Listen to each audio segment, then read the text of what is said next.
Hi, y'all. I was going through my stuff today.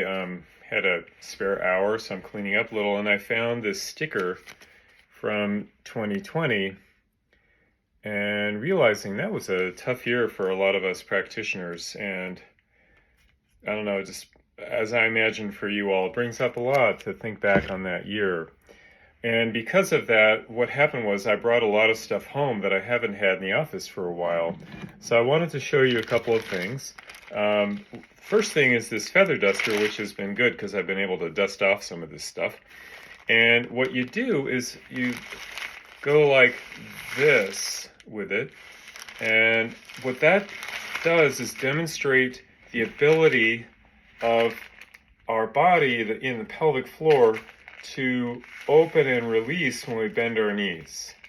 So the idea is releasing the pelvic floor like a bird opening its tail feathers, right? Just let that release and open. And that's actually very helpful for people.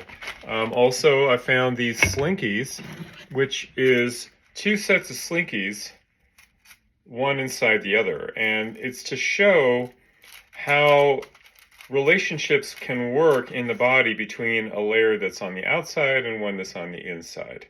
And one way to think of that is core and sleeve. We talk about core and sleeve, but really it's also just about a relationship between something inside and something outside. And as you can imagine, if you get a snag on one of these layers, it'll affect the other one. So you might feel, for instance, pain, which will a lot of times be involved with the superficial layer where all the nerves are, and there can actually be a snag going all the way down below that. So that's what that's about. Here I've got this spinning top, and what that shows is, if you can see, this spindle has a spiral to it, right?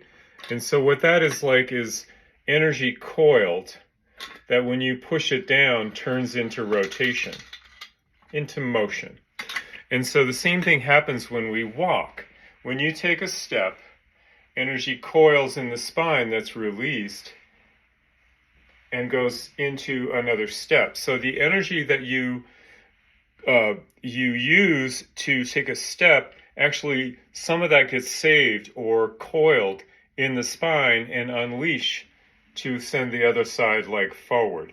Now we got this idea by considering what you do in your body to prepare for a pirouette in dance.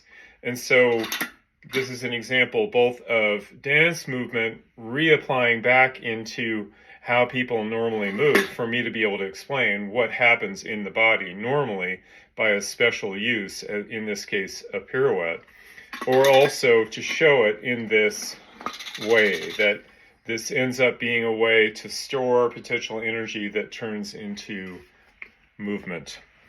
And we've got also this accordion, which you'll see when you open it like this, it naturally pulls air into it. And the same thing happens when your diaphragm goes down. Yeah, so when the muscles contract to pull the diaphragm down, right? So you might imagine these muscles pulling it down like this. Then air is sucked in through the lungs because of negative pressure in the lungs, pulls air in the same way it does here.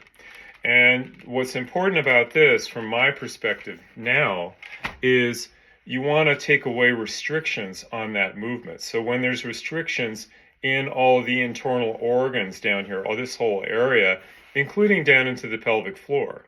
So anything that can restrict that movement of the diaphragm will restrict not only your breath, but it'll create more pressure in your whole system. So think blood pressure or just a felt sense of anxiety or pressure in the body. So one way to really help relax is make it easier for the diaphragm to move, by releasing the restrictions in the organs, in the visceral fascia. All right. Anyway, I hope that was fun for you. It's kind of fun for you to discover this stuff. I'm going to take it all back into the office. Thanks and have a great day.